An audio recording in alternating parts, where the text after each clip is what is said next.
అన్నదాతను ఆదుకోవాల్సిన అదృష్టం అడుగడుగునా దగా చేస్తుంది.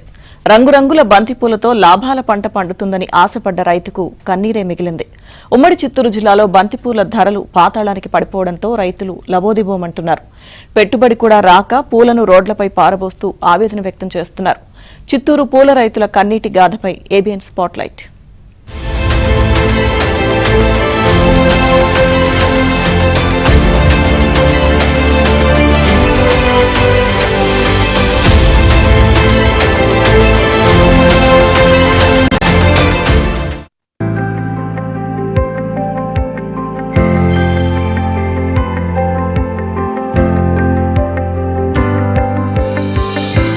బంతిపూల సాగుతో బతుకు మారుతుందని ఆశపడ్డ ఉమ్మడి చిత్తూరు జిల్లా రైతులకు నిరాశ ఎదురైంది.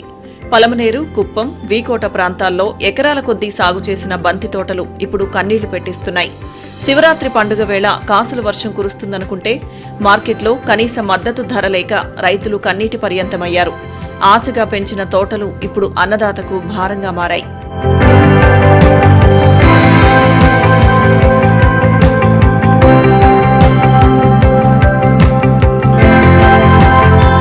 ఒకప్పుడు కిలో 50 రూపాయలు పలికిన బంతి ఇప్పుడు అగమ్యగోచరంగా మారింది. 40 కిలోల బస్తా కేవలం 100 రూపాయలన్నా కొనే నాథుడు కరువయ్యాడు. ఎకరాకు 70,000 వరకు మల్చింగ్, నారు, ఎరువుల కోసం ఖర్చు చేస్తే కనీసం 20,000 కూడా చేతికి అందడం లేదని రైతులు వాపోతున్నారు. ఆరుగాలం కష్టపడి పండించిన పంటను అమ్ముకోలేక రైతులు దిక్కుతోచని స్థితిలో పడిపోయారు. బంతిపూలు మార్కెట్కి వేసుకొని వచ్చినాం, కోసి 1 రూపాయి కూడా అడిగేవాళ్ళు లేదు. ఎత్తుకునే మానవుళ్ళే ఎత్తుకొని వచ్చి రోడ్డు పక్కన పోసేస్తా ఉన్నాము. దాదాపు 20 మూటలు దగ్గర పోతున్నాము. 1 రూపాయి ఇప్పుడు చేతికి రాలేదు. మొత్తం ఎత్తుకోపోయి రోడ్లో పోసేస్తా ఉన్నాము. ఎకరాకి ఎంత ఖర్చు వస్తుందా? ఎకరాకి 50 నుంచి 60 దాకా వచ్చింది. కానీ ఇప్పుడు కోసుకొని వస్తా ఉంటే కోసుకొని వచ్చిండే వాళ్ళు ఒకే ఒక పువ్వు కూడా అడిగేవాళ్ళే. వద్దు మార్కెట్లోకి. ఎకరాకి వచ్చి మంచింగ్ పేపరు, నార్లు, లేబర్స్ అంతా మొత్తం ఎకరాకు ₹1,00,000 ఖర్చు వస్తూ ఉంది. కానీ పువ్వులు వచ్చిన టైంకి మార్కెట్కి పోతే మార్కెట్లో వచ్చేసి 10 గంటలకు లోపల వచ్చి 25-30 అమ్ముతారు. 10 గంటలకు పోయిపోతే మాకు అవసరం లేదని వాపసు పంపిస్తా ఉన్నారు. ఎత్తుకుపోయి మేము ఆవులకి గొర్రెలకి వేసేసి రోడ్డు పక్కన పోయేస్తున్నాము. దయచేసి ఆఫీసర్లు కానీ ఎవరు కానీ పక్క వచ్చి తిరిగి చూసి మంచి ఏమి సెడ్డేమని ఒక్క ఆఫీసర్ కూడా వర్క్ చేస్తా ఉండలేదు. సిండికేట్ అయిపోయినారు. మార్కెట్లో అంతా సిండికేట్, దళారులు వీళ్ళు సిండికేట్ అయిపోయి మమ్మల్ని అన్యాయం చేస్తున్నారు. ముఖ్యమంత్రి గారు, వ్యవసాయ శాఖ మంత్రి గారు స్పందించి మాకు న్యాయం చేయాలని నమస్కరించి వాళ్ళని కోరుతున్నాము. మార్కెట్కు తీసుకువెళ్లిన పూలకు ధర పలకకపోవడంతో చేసేది లేక రైతులు వాటిని రోడ్డు పక్కన పారబోస్తున్నారు. ఇంటికి తిరిగి తీసుకువెళ్లేందుకు రవాణా ఖర్చులు కూడా భారమవడంతో పశువులకు మేతగా వేస్తున్నారు. మరికొందరు రైతులు మనస్తాపంతో ఏకంగా తోటల్లో రోటవేటర్లు వేసి పంటను దున్నేస్తున్నారు.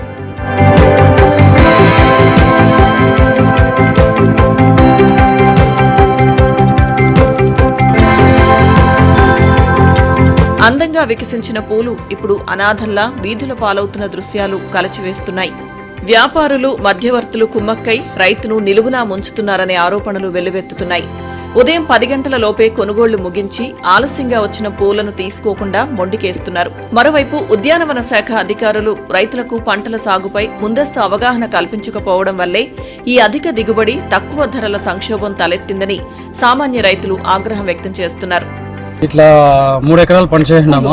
ఇట్లా కోసే టైంకి కూలీ, ఈరోజు కూలీ 5,000 దాకా కూలీ అయింది.